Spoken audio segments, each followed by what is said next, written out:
A noite de 18 para 19 de março de 2011, Swindon, Wiltshire, sul da Inglaterra. O horário é 13h24 da manhã. Um sinal emite um bip da rede celular. O último rastro do telefone de Sean Emma O'Callaghan, de 22 anos. As coordenadas de GPS apontam para a floresta Savernake, a cerca de 12 milhas da cidade. Segundos depois, o sinal é cortado. Não há mais chamadas nem mensagens nem qualquer atividade. Ao mesmo tempo, o namorado de Sean, Kevin Heap, acorda no apartamento deles, nos arredores do centro de Swindon. A tela do seu telefone está em branco.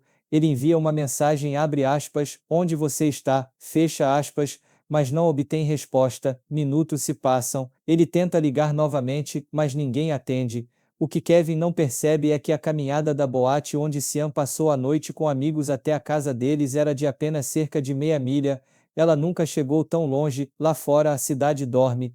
Alguns faróis passam pelas ruas molhadas pela chuva. As câmeras de vigilância já mostram calçadas vazias, as mesmas pelas quais Sean caminhara momentos antes. Seu telefone silencia na floresta enquanto de volta à cidade. Ninguém sabe ainda que uma história está começando. Uma que em breve prenderá a atenção de todo o país. Em questão de horas, aquela preocupação silenciosa se transformará em um esforço de busca em larga escala, e a investigação que se segue mudará a vida de todos que ela tocar. Olá a todos, antes de mergulharmos na história de hoje, reserve um momento para clicar no botão de inscrever-se, curtir o vídeo e deixar um comentário abaixo. Eu dedico muito tempo pesquisando e contando histórias reais de crimes de todo o mundo. Nada aqui é inventado. Seu apoio ajuda o canal a crescer e eu agradeço verdadeiramente cada parte dele. Sean Emma O'Callaghan, nascida em 3 de junho de 1988 na movimentada cidade de Swindon, Wiltshire, cresceu em uma família britânica unida. Após a separação de seus pais, ela morou com sua mãe, Elaine Pickford, e ajudou a cuidar de seus irmãos mais novos, Liana, Laura e Aidan. Para eles ela era mais do que uma irmã mais velha. Aidan até a chamava de sua segunda mãe porque ela costumava colocá-lo na cama à noite e ficava com ele quando ele tinha medo do escuro.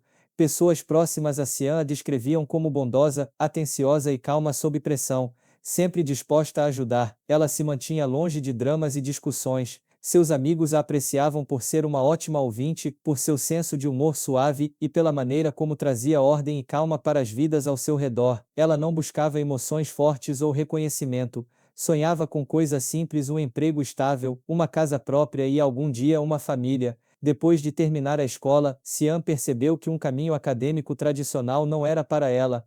Em vez disso, escolheu uma direção mais prática. Trabalhou no departamento administrativo de uma empresa local e rapidamente construiu uma reputação de ser altamente responsável e comprometida. Era sempre a primeira a chegar e a última a sair. Sua mesa era decorada com uma pequena placa que dizia, abre aspas, continue sorrindo, fecha aspas, um lema que refletia sua visão de vida. As coisas na vida pessoal de Sean eram calmas e estáveis. Seu namorado, Kevin Heap, de 26 anos, trabalhava no setor de tecnologia da informação. Os dois moravam juntos em um apartamento nos arredores do centro de Swindon e planejavam um futuro juntos. O relacionamento deles era sólido, repleto de amigos em comum, reuniões familiares e viagens ocasionais para a costa. Nas últimas semanas antes de tudo mudar, nada parecia fora do comum. Era o ritmo de sempre: trabalho, encontrar amigos e a viagem ocasional de fim de semana a uma boate. Sean não discutia, não reclamava e não mostrava sinais de estresse. Sua vida se movia em um ritmo constante e previsível e, para aqueles ao seu redor, parecia segura. Swindon, como muitas cidades na Inglaterra, tinha um ritmo lento e familiar. Os vizinhos se conheciam, as lojas fechavam cedo, as ruas ficavam quietas depois de escurecer. Não era o tipo de lugar onde se esperava que algo verdadeiramente chocante acontecesse. E talvez seja exatamente por isso que o que se seguiu pareceu tão difícil de compreender. Uma jovem caminhando pelas ruas onde crescera desapareceu a poucos minutos de sua casa. Sua vida comum, cheia de trabalho, amor e planos, terminou de forma súbita e irreversível. Tornou-se o início de um dos casos criminais mais conhecidos da história moderna britânica. Na noite de 18 de março de 2011, Sean O'Callaghan saiu com seus amigos para Suju, uma boate no centro de Swindon. A noite transcorreu sem incidentes: música, dança, conversa. Imagens de vigilância mostram o grupo entrando na boate pouco antes da meia-noite. Às 2h52 da manhã, Sean sai sozinha. Ela diz aos amigos que vai caminhar para casa.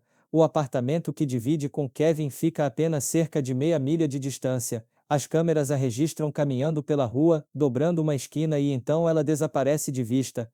Essa é a última imagem gravada dela viva. A partir desse momento, seu rastro esfria. Kevin Heap, seu namorado, tenta entrar em contato com ela várias vezes por telefone, mas não há resposta. Supondo que ela tenha ficado um pouco mais com os amigos, ele acaba indo dormir. Pela manhã, porém, fica claro que Sean nunca voltou para casa. Após não conseguir contato, Kevin aciona as autoridades. O boletim de ocorrência de pessoa desaparecida é registrado às 9h45 da manhã de 19 de março. Os policiais começam a revisar a rota onde Sean foi vista pela última vez. Ninguém sabe ainda que essas primeiras horas serão críticas em um dos casos de maior repercussão que Swindon já viu. Manhã de 19 de março de 2011, menos de 6 horas após Sean Emma O'Callaghan desaparecer, a polícia de Wiltshire lançou sua primeira resposta oficial. Uma unidade de investigação dedicada é rapidamente montada a oficiais de pessoas desaparecidas, analistas de vigilância e equipes forenses. A missão deles é traçar os passos de Sean desde o momento em que ela deixou a boate Suju até onde era esperado que ela chegasse em casa. Os policiais começam a examinar os estabelecimentos ao longo da High Street, coletando imagens de vigilância e interrogando funcionários. As câmeras mostram claramente Sean saindo da boate e depois caminhando sozinha pela rua, mas ela nunca aparece na próxima câmera da sequência. A distância entre esses dois pontos é curta. No entanto, 32 minutos depois, seu telefone envia um sinal de um local a quase 12 milhas de distância, perto da floresta Savernake. Esse detalhe imediatamente levanta sinais de alerta. Não há como Sean ter alcançado aquele local a pé em tão pouco tempo. Ao meio-dia, a liderança da polícia emite sua primeira declaração pública. A investigação está agora sendo liderada pelo superintendente detetive Steve Fulcher.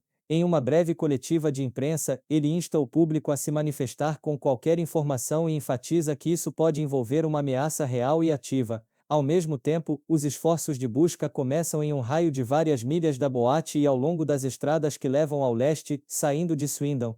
Naquele mesmo dia, os primeiros voluntários começam a chegar à cidade. Os moradores começam a imprimir panfletos com a foto de Sean, colando-os em pontos de ônibus, fachadas de lojas e janelas de carros.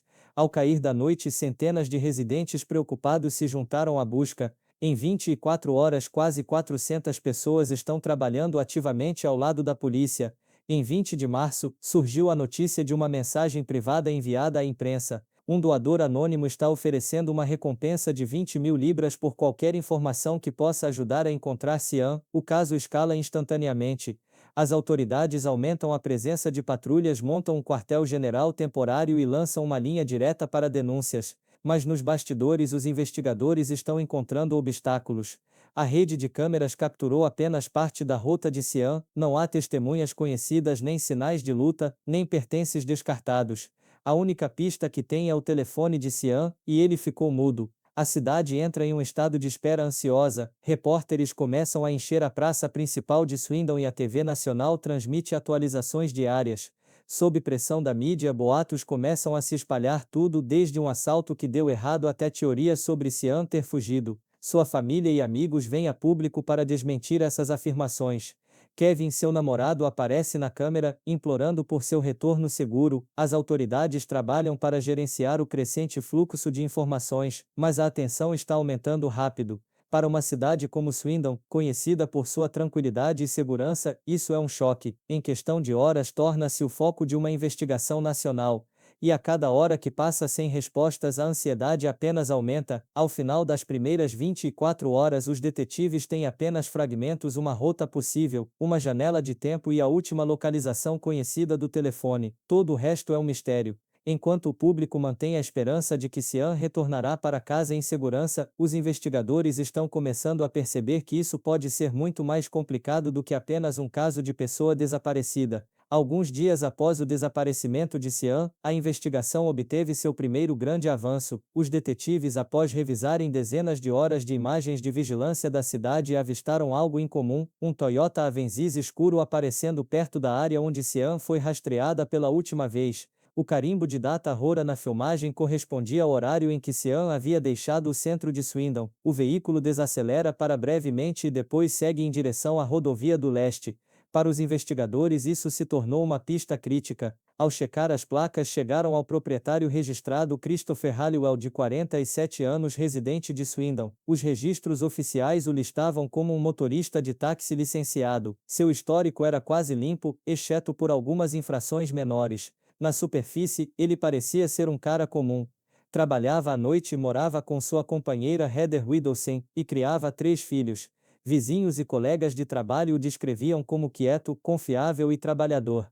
Nada nele levantava suspeitas imediatas. Ele tinha a aparência de um homem com uma vida estável e uma sólida reputação como motorista confiável. A polícia trouxe Halliwell para interrogatório. Ele alegou que na noite em que Sean desapareceu havia trabalhado até por volta da 1h30 da manhã e depois foi para casa. Mas a filmagem contava uma história diferente. Seu carro foi visto claramente nas mesmas ruas onde Sean foi avistada pela última vez. E ao mesmo tempo, quando os oficiais apontaram isso, Halliwell começou a mudar detalhes, tropeçando em sua linha do tempo, e eventualmente disse que poderia estar apenas passando por ali. Apesar das claras inconsistências, não havia evidências diretas ligando-o a um crime. Não havia sinais de luta. Nada pertencente a Sean foi encontrado em seu carro. A polícia não teve escolha a não ser deixá-lo ir. Ainda assim, o superintendente detetive Steve Fulcher tinha um pressentimento de que Halliwell não era apenas um espectador. O álibi falso e o comportamento nervoso levantaram sérios sinais de alerta. A equipe de investigação decidiu seguir com vigilância secreta. Halliwell foi colocado sob observação 24 horas por dia. Cada movimento, cada interação, cada parada era documentada.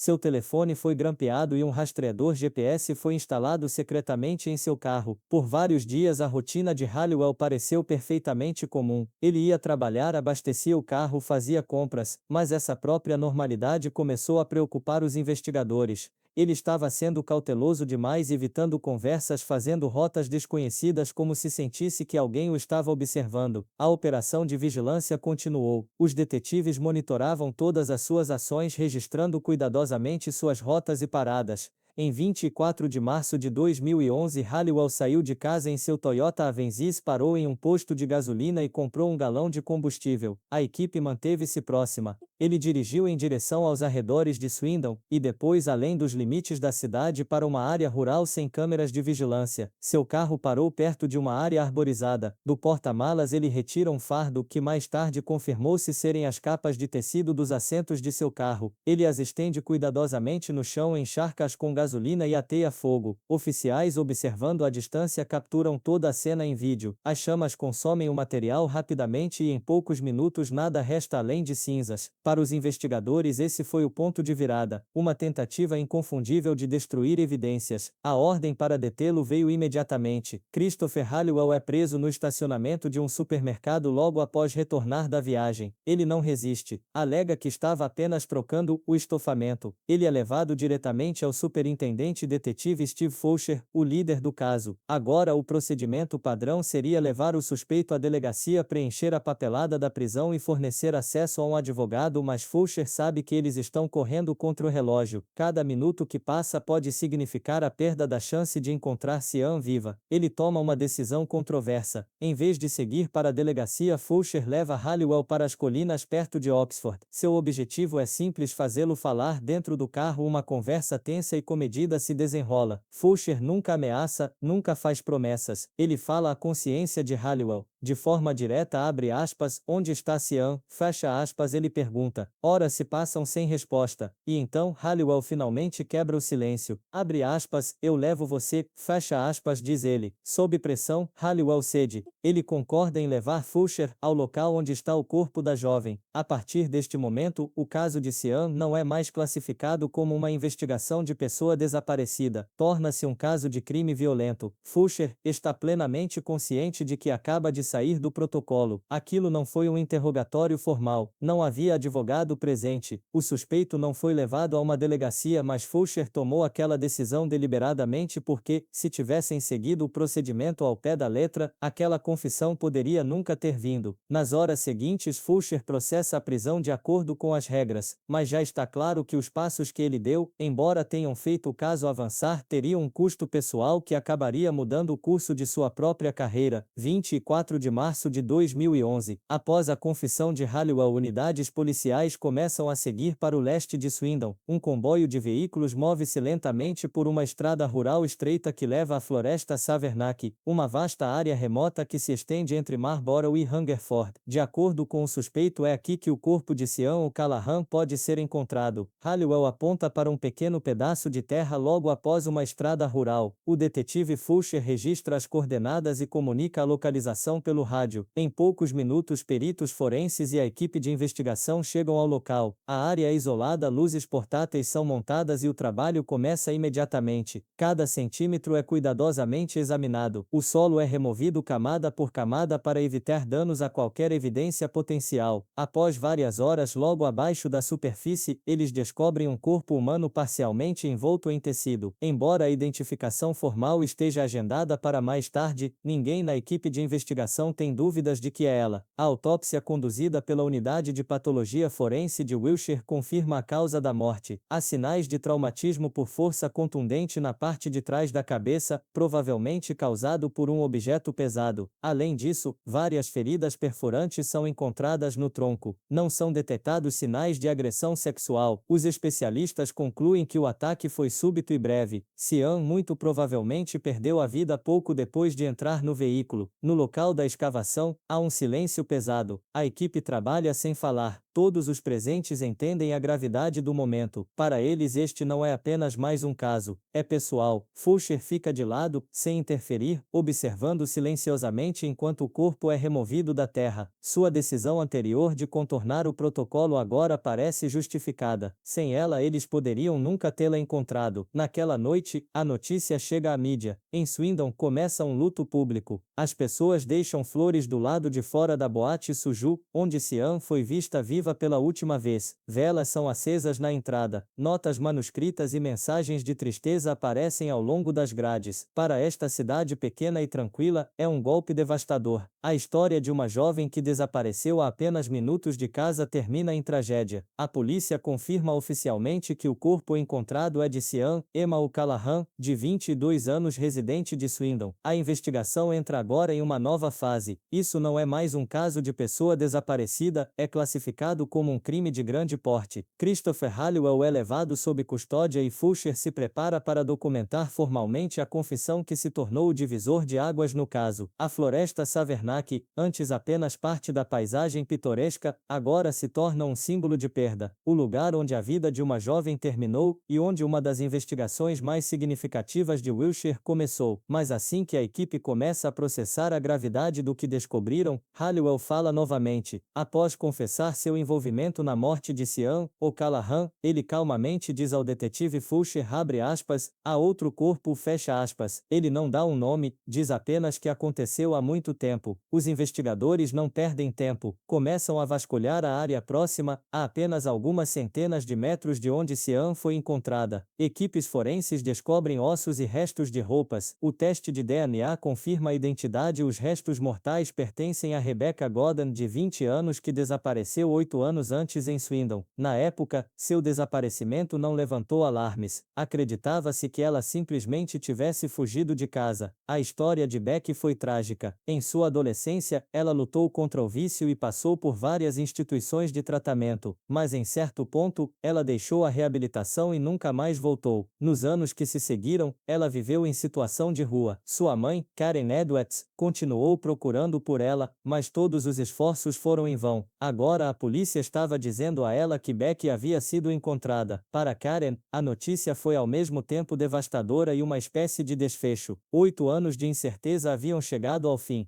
Peritos forenses concluíram que Beck perdeu a vida devido a ações agressivas, mas por causa do tempo que havia passado, não puderam determinar uma causa exata. Halliwell admitiu o crime, mas não conseguia se lembrar da data ou de detalhes claros sobre como aconteceu. Neste ponto, os investigadores perceberam que não estavam lidando lidando com um incidente isolado, mas potencialmente com uma série de crimes. Duas vítimas com anos de intervalo, ambas ligadas a um único homem. A polícia começou a reexaminar antigos casos de pessoas desaparecidas procurando por quaisquer ligações possíveis com Halliwell. Para a família de Beck, foi o fim de um pesadelo de anos. Para os detetives, foi uma mudança da busca por uma mulher desaparecida para a investigação de um possível criminoso reincidente. No outono de 2012, o julgamento de Christopher Halliwell começou no Tribunal da Coroa de Bristol. Ele foi formalmente acusado pelo crime contra Sian O'Callaghan. A princípio ele se declarou inocente, mas meses depois, em uma reviravolta repentina, ele confessou. O júri aceitou sua admissão e em 19 de outubro de 2012, Halliwell foi condenado à prisão perpétua com um período mínimo de 25 anos antes de qualquer possibilidade de condicional. Mas o caso envolvendo Beck Godden nunca chegou ao tribunal na época. Os promotores recusaram-se a usar a confissão que Halliwell deu no campo, citando uma violação do procedimento legal. Sob a lei do Reino Unido, qualquer declaração feita sem a presença de um advogado é considerada inadmissível. A decisão do detetive Steve Fulcher de questionar Halliwell fora de uma delegacia e sem assessoria jurídica colocou todo o caso em risco. Isso desencadeou um debate nacional. Especialistas jurídicos acusaram a polícia de violar os direitos do suspeito, mas as famílias das vítimas defenderam Fulcher, dizendo que suas ações foram a única razão pela qual a verdade apareceu. O próprio Fulcher foi submetido a uma investigação interna. No final, ele recebeu uma advertência disciplinar formal e foi forçado a renunciar à corporação. Ele perdeu seu cargo, sua carreira e sua reputação, mesmo que suas ações tenham levado à descoberta dos restos mortais de ambas as mulheres. O público estava dividido. Alguns acreditavam que a justiça deveria pesar mais que os tecnicismos legais. Outros sentiam que Fulcher havia estabelecido um precedente perigoso ao ignorar a lei estabelecida. Enquanto isso, Halliwell, condenado por apenas um dos crimes, continuava a cumprir sua sentença e permanecia legalmente em silêncio sobre o segundo. Não foi até 2016 que as autoridades finalmente conseguiram um novo julgamento. Graças a evidências adicionais, incluindo análise de DNA e material físico recuperado do local do sepultamento, os promotores puderam reabrir o caso envolvendo Beck Godden. Desta vez, nenhuma confissão foi necessária. O júri revisou os fatos e retornou um veredicto claro: culpado. Em 19 de setembro de 2016, Christopher Halliwell foi condenado à prisão perpétua sem possibilidade de condicional. Desta vez, não haveria libertação antecipada. Ele passaria o resto de sua vida atrás das grades. Um caso que começou com o desaparecimento de uma jovem em uma pacata cidade inglesa terminou com duas sentenças de prisão perpétua e duas vidas muito diferentes mudadas para sempre, a do criminoso e a do detetive que cruzou uma linha em busca da verdade. Após a conclusão dos julgamentos, as vidas de todos os envolvidos seguiram direções diferentes. O detetive Steve Fulcher, cujas ações levaram à resolução de ambos os casos, foi considerado culpado de violar as regras de conduta policial. Sua decisão de interrogar Halliwell fora de uma delegacia sem a presença de um advogado foi considerada uma violação das leis que regem os procedimentos investigativos. Como resultado, Fulcher enfrentou medidas disciplinares. Ele perdeu seu título, seu prestígio e foi forçado a renunciar ao Departamento de Polícia de Wiltshire. Para Fulcher, isso marcou o fim de uma carreira que durou mais de 20 anos. Ele começara como patrulheiro, subira na hierarquia e liderara investigações complexas. Mas foi este caso específico, o caso Sian O'Callaghan, que acabou lhe custando tudo. Após se afastar da polícia, Fulcher deixou o Reino Unido e começou uma nova vida na Somália, trabalhando como consultor para uma empresa de segurança privada. Ironicamente, foi sua decisão de quebrar o protocolo que se tornou a chave para resolver crimes que poderiam ter permanecido na escuridão. Sem aquele movimento ousado, embora ilegal, as vítimas poderiam nunca ter sido encontradas e o suspeito poderia ter continuado a ferir outros sem ser notado. Fulcher abriu mão de sua carreira em nome da justiça sobre o processo. As famílias das vítimas não se voltaram contra ele. A mãe de Sian O'Callaghan agradeceu publicamente a ele por lhes dar a chance de se despedirem de sua filha. Karen Edwards, a mãe de Beck Godden, também defendeu Fulcher, dizendo que sem ele ela nunca saberia a verdade sobre o destino de sua filha. Para elas, apesar do julgamento do sistema, ele permaneceu um herói. Enquanto isso, Christopher Halliwell permanece atrás das grades, condenado a passar o resto de sua vida na prisão. Seu nome tornou-se o símbolo de um dos casos mais sombrios da história moderna inglesa. Este caso deixou uma marca profunda não apenas no procedimento legal, mas na consciência pública pública, gerando debate sobre a linha entre o que é lícito e o que é correto. Para a cidade de Swindon, onde tudo começou, a história tornou-se um símbolo de perda e de confiança abalada, um lembrete de quão rapidamente um mundo familiar pode desmoronar. Esta história não é apenas sobre crime, é sobre o custo da verdade. Alguns perderam suas vidas, outros perderam carreiras e reputações, mas por causa de suas ações, duas famílias finalmente obtiveram as respostas pelas quais esperavam há anos.